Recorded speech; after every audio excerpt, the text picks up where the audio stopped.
dates, drinks, and what the women claimed were drugs. I took a sip of the drink, and that was the last thing I remember. How many of you believe you were drugged? So why do they keep going back to him? If I had just gone to the police sooner, I'm so sorry.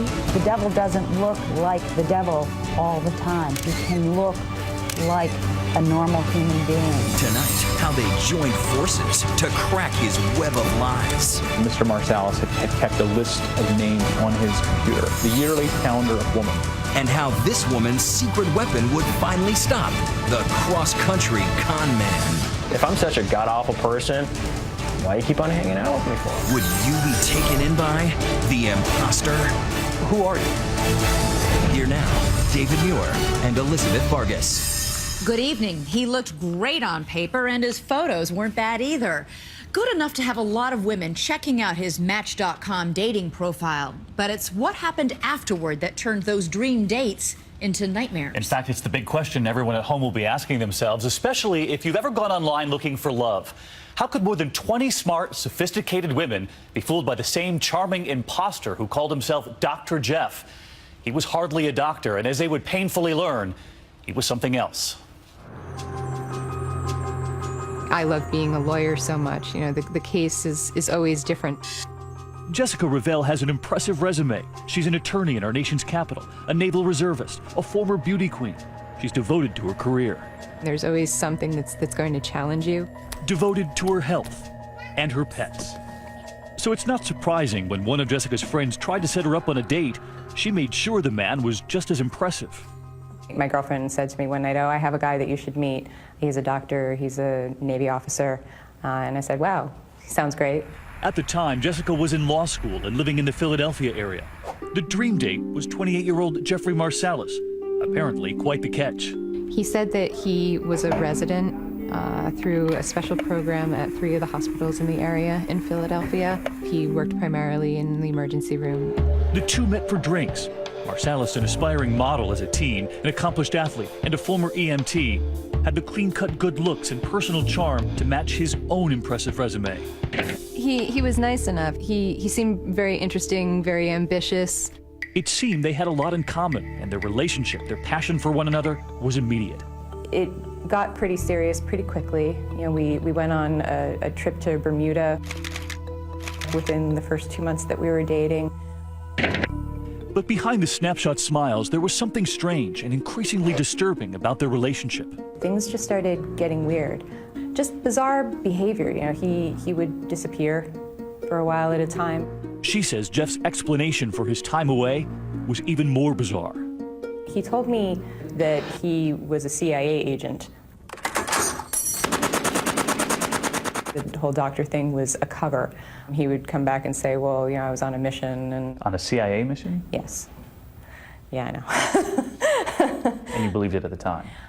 I did. A lot of people are going to watch and say, come on. And I understand that, but it was convincing. Convincing, says Jessica, because Marsalis had gone out of his way to make it so. He had a CIA screensaver with the seal on his computer. He had a fingerprint reader. He had guns. He had a bulletproof vest. Jessica went along with his explanations, but as time passed, those stories grew even more outrageous. How he killed people for a living, and he would say, well, do you remember that Khalid Sheikh Mohammed guy? Well, yeah, I was interrogating him the other day. He was on Air Force One regularly. I mean, President Bush apparently wanted him to date one of his daughters. And incredibly, it might have worked had the relationship remained loving and warm. But it would soon turn. He would do things that were just mean. He just picked this fight with me. It ended up with him trying to choke me. You couldn't get out of the relationship. Why? Because anytime I tried to get out of the relationship, he would threaten me with something. What would he say? He was going to kill a member of my family or one of my friends. Were you scared? It was horrible. But her fear was not enough to keep her from saying yes. You were engaged to him? I would say that loosely, yes. This is the stone that we used for the engagement ring. How could you ever say, yes, I'll marry you? He threatened me. And that's why I said yes, I had to. And Jessica says as her questions began to mount, there was something else haunting her. suspicions and fears about an incident that had happened way back at the beginning of their relationship. It was our second date. So he came to my apartment, I opened a bottle of wine, and I remember kissing him in my kitchen after having had, I think, probably about the entire bottle of wine between the two of us. And that's the last thing that I remember before. You don't remember anything else? No, and the next morning I just woke up not feeling very well. Did you know that there had been intercourse? Yes, I could physically feel that it had happened, but I didn't remember a moment of it. Jessica found it strange that she'd blacked out from a relatively small amount of alcohol. But the morning after, she says Jeffrey acted like everything was fine. Oh, what a great night we had last night, how fantastic it was, and what a great experience it had been. But as time wore on, she says Jeffrey wore out his welcome. How did you get out? I just frankly hit rock bottom. And I said, that's it, I'm done. I can't do this anymore. Still fearful, Jessica contacted police and began the process of getting a restraining order against Jeffrey Marsalis. But just as she thought she was going to get him out of her life, an unexpected phone call. I got a phone call saying you might want to call the Philadelphia Special Victims Unit. I think they need to talk to you. It turned out plenty of other women had their own strange stories about Jeffrey Marsalis, and they'd begun sharing those stories with police. How many of you believe you were drugged? No question in your mind? No question. When we come back.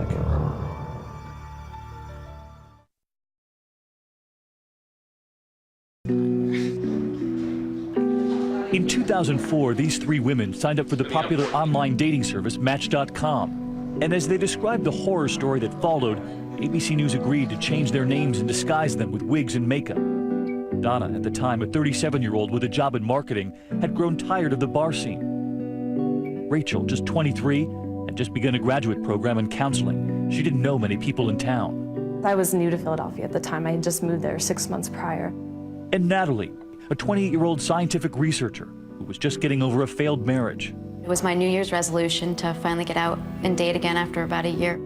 Eventually, all three of these women came across the profile of a handsome and confident young man who called himself Dr. Jeff. You've all seen this? Yes. It turns out that Jeffrey Marsalis, who'd been telling Jessica Revelle that he was out of town on CIA missions, was really on a mission of a different sort, to meet women online. Many of them.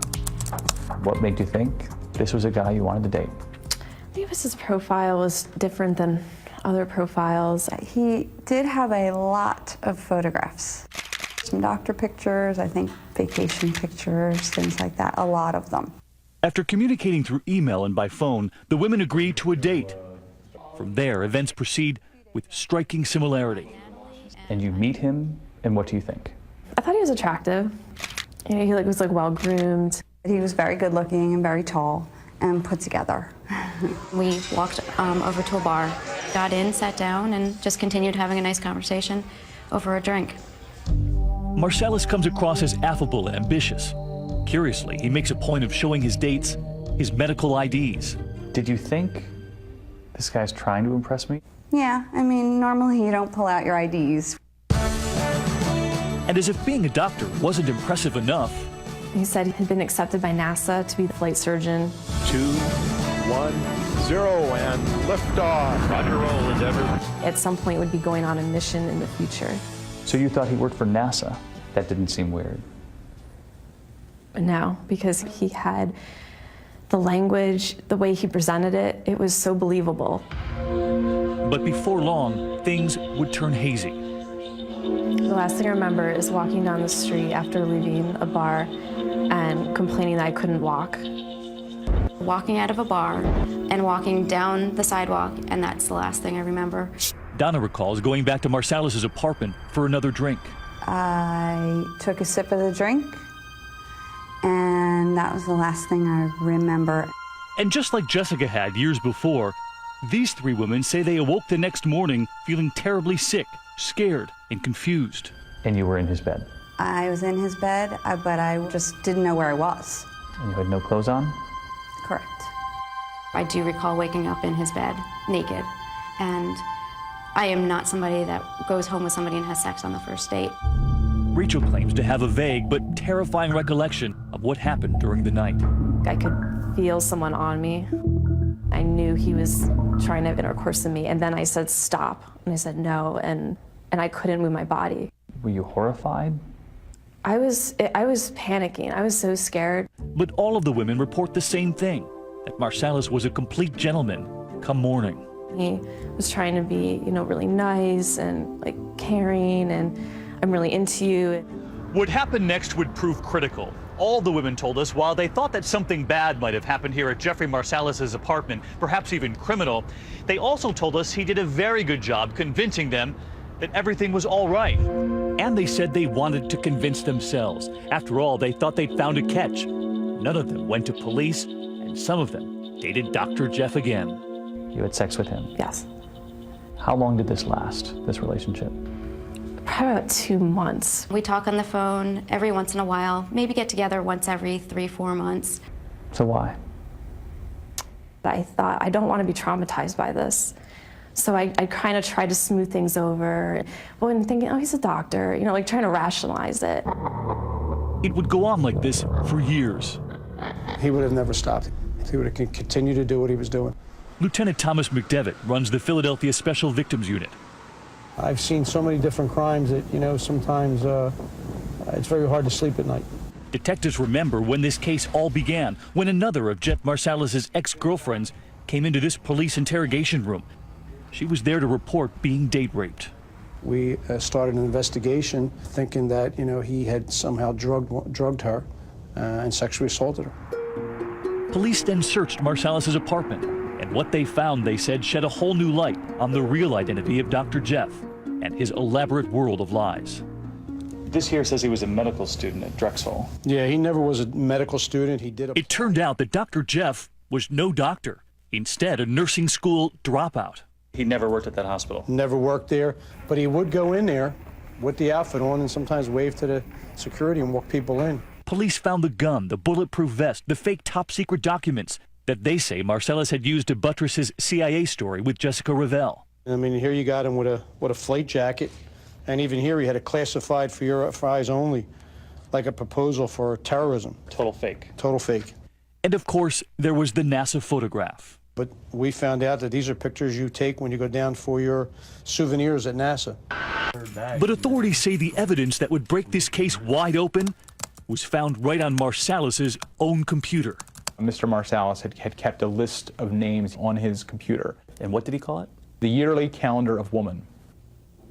And what did it detail? Under each year was a list of female names. Each represented individual women that Mr. Marsalis had had sexual contact with.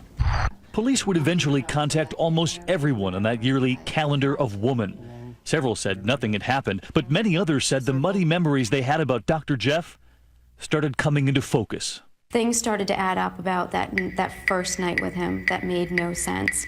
The pieces fit. So there's no question in your mind that there's truth to this? There's absolutely no question in my mind. He is the worst rapist that we've had in the city of Philadelphia, number-wise.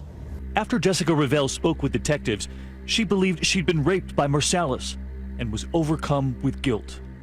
If I had just gone to the police sooner, maybe I could have saved this from having happened to even one of them. And I'm so sorry. It was not your fault. No, it's not your fault. It was his fault. And I know that, but it doesn't help me sleep at night to know that. But many of these women said they did sleep better when they learned that Marsalis had been arrested and charged with rape. He was quiet, seemed shocked that he was being arrested, and he never gave us any problem. But Marsalis wasn't locked up for long, and in a move that would later prove critical in this case, Marsalis posted bail and went to Sun Valley, Idaho. Meanwhile, back in Philadelphia, prosecutor Joe Kahn was building his case. One of the things that we relied on was the overwhelming similarities that victims who did not know each other all relayed very, very similar experiences. But as the trial moved forward, inside that courtroom, the women said it became clear that Dr. Jeff was still operating. And he had this smile on his face, this horribly smug smile on his face. And I immediately got up and ran as fast as I could to the ladies' room and lost it. When we come back, what he was smiling about. And later, Dr. Jeff himself, breaking his silence to us. 2020's The Imposter continues. Once again, David Muir. Defense attorney Kevin Hextall would represent Jeffrey Marsalis, and he knew it wouldn't be easy. These were adult women who were articulate, who were polished, and they swore under oath, "This is what your client did to me." To make matters worse, he knew his own client's credibility was seriously in question. And he's claiming to be the head trauma surgeon at an area hospital. He's claiming to be an astronaut. He's confiding in somebody that he just met that he's involved in the CIA. But prosecutor Joe Kahn had problems of his own. No physical evidence. Or other evidence that would corroborate victim testimony about their assaults. So the case against Jeffrey Marsalis would hinge on the credibility of his accusers. Another 3 women from Marsalis's calendar of women pressed charges. As the defense attorney reviewed their sworn statements, he began to see reason for hope. The bottom line is that the stories don't make sense. They don't hold water. There was the first accuser.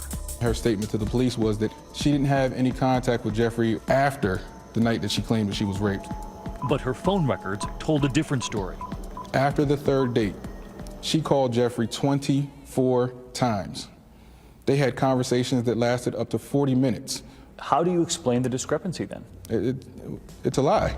The 2 other accusers were also problematic. One of the girls, after she was raped, she helped him get an apartment in her building where she's an apartment manager. And the 3rd girl claimed that after she was raped, she continued to have a consensual sexual relationship with him on a regular basis. It was a fundamental question that wouldn't go away. Why would these women continue not only to date him, but to have sex with him? There are lots of reasons. One of them is an attempt to control the situation. Sex crime experts Jennifer Long and Dr. Barbara Ziv say it's common for victims to deny a date rape ever occurred. They also say many victims do go back and date the men again, as they try to convince themselves it never happened. It's much easier to believe that I made an error in judgment if I'm a woman, or I had a misperception of something that happened, than to believe that the world is as unsafe a place as it is. Dr. Ziv says that denial is much easier when the alleged attacker looks respectable and behaves like a gentleman afterward, even sending gifts. Jeff Marsalis gave me this draft, but I kept it. For some reason, couldn't get rid of it. The devil doesn't look like the devil all the time. He can look like a normal human being. But the jury never heard anything about the psychology behind why a rape victim would go back, because at the time, Pennsylvania law prohibited that kind of expert testimony. If an expert had been able to take the stand and look straight into these jurors' faces and say, it is common for a woman to go back. It would have made it fair. It would have given the jury the proper context to then judge the victims. Without that expert testimony, the prosecution's case collapsed. Jeffrey Marsalis was acquitted on all counts of rape. And he had this smile on his face, this horribly smug smile on his face when they announced the acquittal.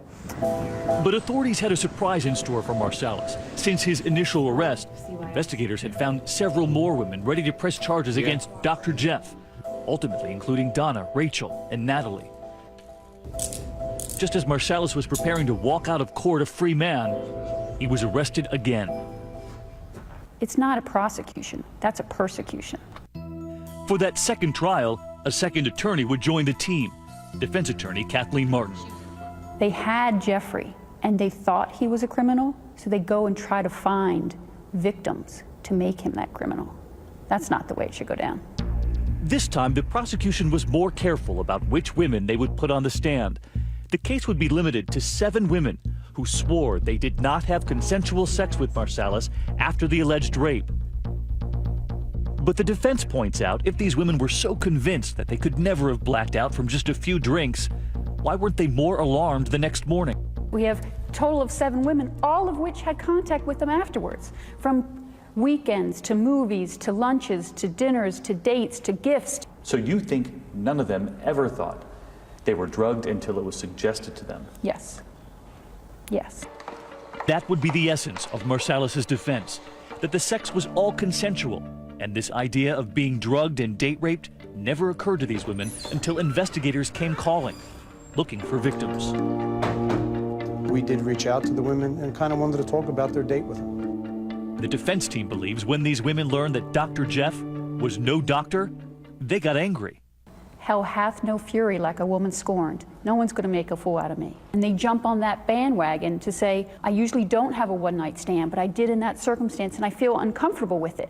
But now I know why I did it, because maybe it was drugs. So you think police, in effect, gave them an excuse? Exactly. For behavior that wasn't typical to them. But there's no truth to the fact that we planted any seed or convinced anyone to come forward. The defense argued that all of you simply regret being taken by a smooth-talking playboy.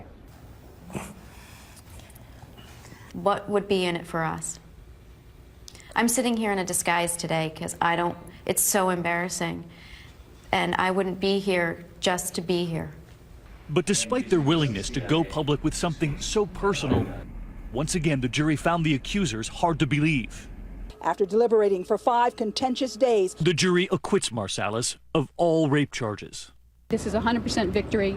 The jury verdict showed that they rejected the Commonwealth's theory in total. Marsalis was found guilty on 2 lesser counts of sexual assault. It offered little solace for his accusers. I was crushed because I was hoping for more from the jury. 24 people in Philadelphia had an opportunity to listen to all the evidence, all agreed that Jeffrey's not a rapist.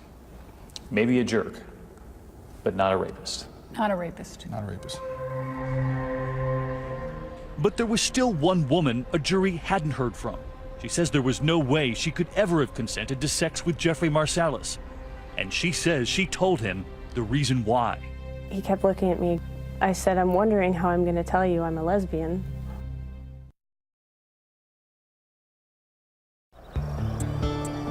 In the summer of 2005, after Jeffrey Marsalis was charged with multiple rapes in Philadelphia, he came here to Sun Valley, Idaho. He posted bond, came up here, and supposedly just to kind of get away from the Philadelphia scene. Sun Valley was a familiar sanctuary for Marsalis. Since childhood, his family had owned property here. Marsalis moved into this apartment, and despite being an accused rapist facing trial back in Philadelphia, he landed a job working security at an employee's dorm at the Sun Valley Resort. He was a security guard. He had all the keys to the rooms, and that's when I met him. This woman arrived in town a few months later. She asked us that we call her Jody and put her in disguise. 21 years old at the time, she'd moved here to be closer to her sister, who worked at the resort. Jody got a job here too, and her sister soon introduced her to Jeffrey Marsalis. What was your first impression of him? He came off as being very full of himself. This time, Marsalis does not claim to be an astronaut or a surgeon, though he does omit something important. Did he mention anything about the charges against him? No. The trial that was impending? No. Having just moved here, Jody hasn't been out on the town, and she says when the two of them talked about going out that Saturday night, she thought, sure. We kind of just made casual plans to go get a drink. The two go to a popular bar. They begin drinking beers, talking, and listening to the live band. Was this a date? No. Do you think for him it was a date? He kept looking at me kind of funny, and I said, I'm wondering how I'm going to tell you I'm a lesbian. When you told him that you were a lesbian, he said what? He said, oh, that's cool. I've got a lot of gay friends in Philadelphia. So you're thinking, it's out on the table, he gets it. Yes. They were obviously hanging out together, but they didn't appear as a couple. The drinking continues, and Jeff buys Jody a shot called a kamikaze. And when I looked in the bottom of the glass, there was some granular substance in it. I've made thousands of kamikazes, and none of them have a granular substance. Shortly thereafter, Jody steps outside for a cigarette. Do you remember anything else about the night? No. What was the next memory you had? waking up the next morning on a bare mattress and asking him where the bathroom was because I was going to throw up. That morning, Jody says she could feel it, that the two of them had had sex, and that some of her clothing was on backwards. The whole time I was thinking, what happened, you know? Because I wouldn't have let this happen. And how did he act? He acted like nothing happened. He threw his arm around me and said, "My little gay buddy, we'll have to hang out again." And then he walked me back to my dorm room. After telling her sister and then her mother what happened, Jody does what none of the Philadelphia women did. She calls police that day and goes to the hospital for a rape kit. It would later prove there had been sex. Back in Philadelphia, the prosecutor already building his case against Marsalis couldn't believe what he was about to hear. They'd arrested him for raping a woman in Idaho. On the other side of the country. Less than 2 weeks before his rape trial. What does that tell you? It tells me that sexual offenders have a predilection to continue to offend. You know, it's exciting for them, actually, sometimes, to be threatened with being caught. But Jody must silently wait for years for the Philadelphia trials to conclude. 2 trials in which Marsalis is acquitted on all rape charges. In both of these trials in Philadelphia, did either of these juries have any idea that Jeffrey Marsalis had been arrested on the other side of the country for rape? No idea. We were not allowed to present that evidence. The law doesn't allow for it. And for the women who came forward in Philadelphia, the Idaho trial for them is one more chance at justice. Are you looking forward to the 3rd trial? With anticipation. Yes. Yes. Hopefully he'll be found guilty of everything this time. Hear ye, hear ye, hear ye. The district court. As the case begins, the Idaho prosecutor, Jim Thomas, likes his chances, even though he's not allowed to bring up anything from Philadelphia.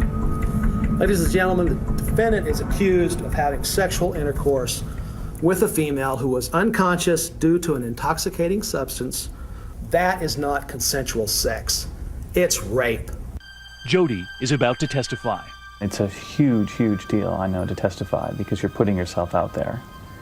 I knew that I needed to do it.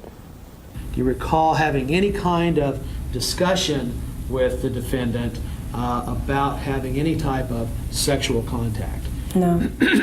While you were out at the bar, were you flirtatious with him? No. The most emotional moment comes when Jody's sister takes the stand.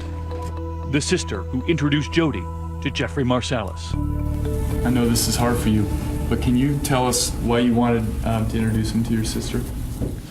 He seemed very trustworthy. It's hard to see her go through the emotions, too. She already feels guilty for introducing us. But the defense team is ready to dig in. Clear that they make arrangements to go out. As for Jody's claim she'd been drugged, date raped, Marsalis' attorney turned to the prosecution's own toxicology expert, who admitted there were no tests that proved it. The police really wanted this case to be about a date rape drug. But let's once and for all, right now, take that situation, that possibility off the table. And then there was the amount of alcohol. The defense team said Jody willingly drank beer after beer, and the receipt showed 20 beers between the two of them. Marsalis' attorney asked the jurors to consider whether it was possible that Jody was so drunk she didn't remember wanting to have sex. Just because you can't remember doesn't mean that you were doing something against your will or non-consensually. What it means is you can't remember it. Perhaps you could have been so drunk that you don't remember having sex, but that you went along with it. No, I don't believe I was conscious.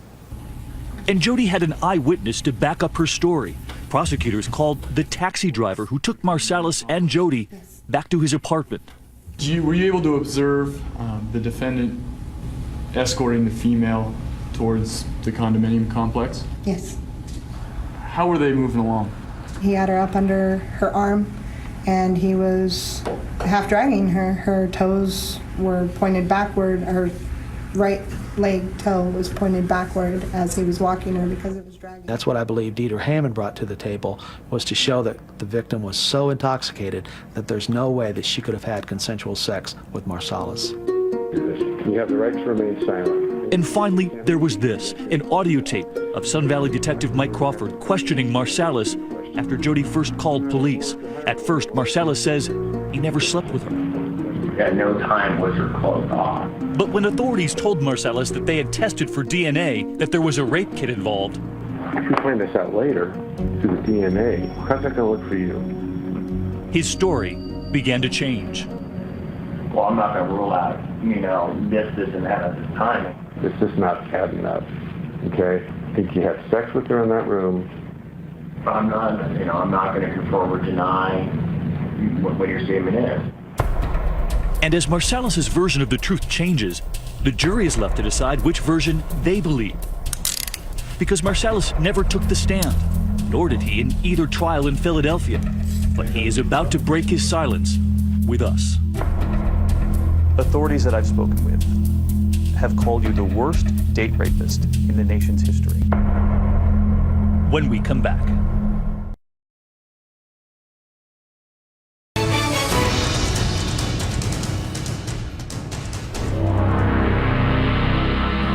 Hi, I'm Jeffrey Marsalis. Since his first arrest 3.5 years ago, as more than a dozen women accused him of rape, Jeffrey Marsalis has never testified in court. He's never spoken publicly. Until now. Did you date rape any of these women? Let me make something very, very clear to you. I have never drugged anybody. I have never raped anybody. I've never forced myself on anybody, ever. Authorities that I've spoken with have called you the worst date rapist in the nation's history.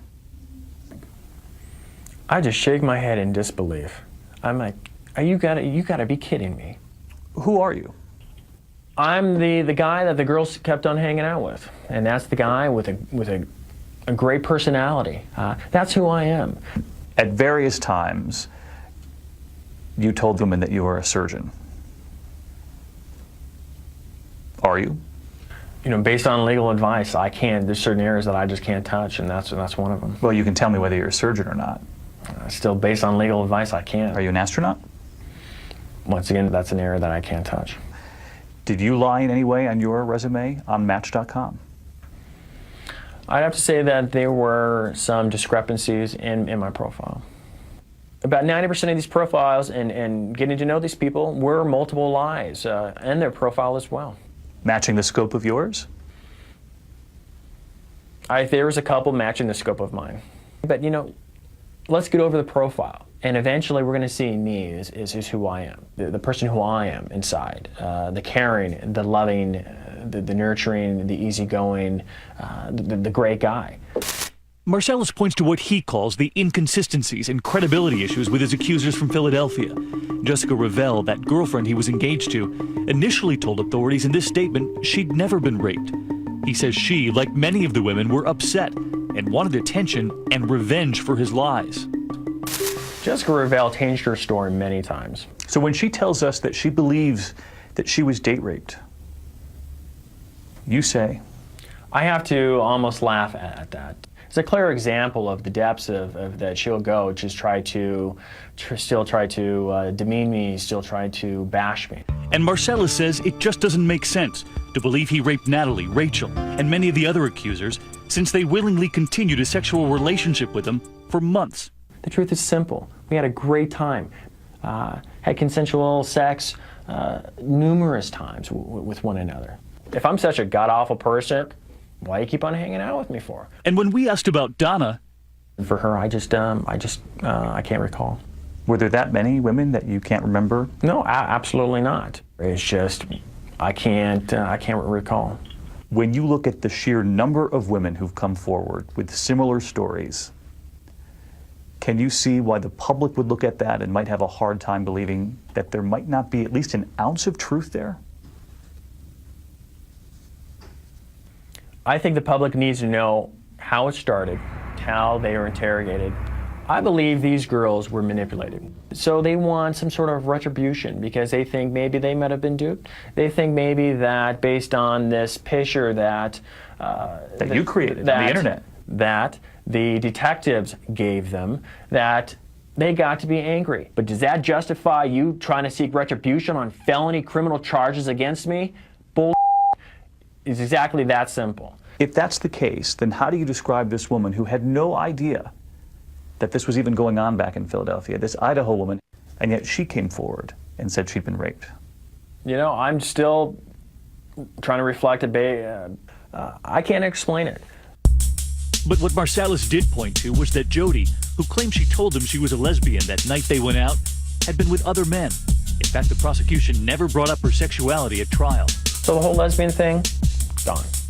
And all of the women who say there was some sort of date rape drug, Marsalis says there were never any test results that prove that, not even in Idaho. Did they ever find any evidence of any kind of drug in this Idaho case? No, they did not. The whole entire night, she was dressed. I mean, But perhaps most damaging in Idaho, that recording, that conversation with police. Because she was clothed, and I was taking care of her the whole entire night. Why did you tell police at first that there was no sex? You know, at that time, I felt cornered. And so I took more of a defensive stance of... A defensive stance, though, is one thing. A lot of people would look at this and say that's a flat-out lie. You know, you have to understand that I was intoxicated, too. So there was a lot of gray areas in between. Did we have sex? You know, how did this all happen? Which is precisely the question the Idaho jury was about to answer. We, the jury, find the defendant Jeffrey Marsalis. What they decided when we come back.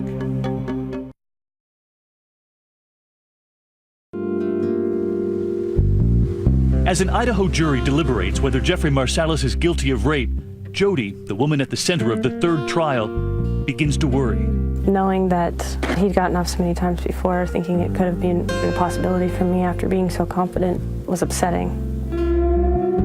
But after just 3.5 hours of deliberations, the jury returns, and the Idaho prosecutor, who hopes he's the one to get a rape conviction, scans the jurors' faces for some sort of sign. You try to watch the jurors, you try to look at them, see if they make eye contact with you.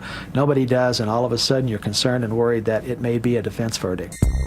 Mr. Marsalis, would you stand for reading of verdict, please? After 3.5 years of waiting through those 2 Philadelphia trials for Jody, it finally comes down to this. As to the offense of rape, we, the jury, find the defendant Jeffrey Marsalis guilty. Yes! Somebody in that courtroom shouted yes. Yes, I remember it. It was my girlfriend who was sitting next to me. I was very relieved to hear that guilty verdict. Marsalis stood stoically in the courtroom. And for that Idaho jury, it turns out it wasn't even close. The evidence was very substantial and overwhelming in finding him guilty. Another juror said it all came down to that description, that cab driver who saw Jody essentially being dragged into the apartment. I have to say that was really a turning point, whether she could consciously make the consent, you know, to have intercourse with them. And because it couldn't be brought up at trial, these jurors, for the first time, learn of the multiple women who have accused Jeffrey Marsalis back in Philadelphia, 21 in all. I was completely floored. I think my mouth just dropped. 4 years after Marsalis was first arrested, the Philadelphia prosecutor and Jessica Revelle, who nearly married Marsalis, both fly to Idaho to see Marsalis finally sentenced for rape. For the court and for her, I am sorry. For sentencing, the judge can now consider Marsalis' history back in Philadelphia. And now, only now, Marsalis tries to sound apologetic. I take responsibility for my actions, and I am truly sorry.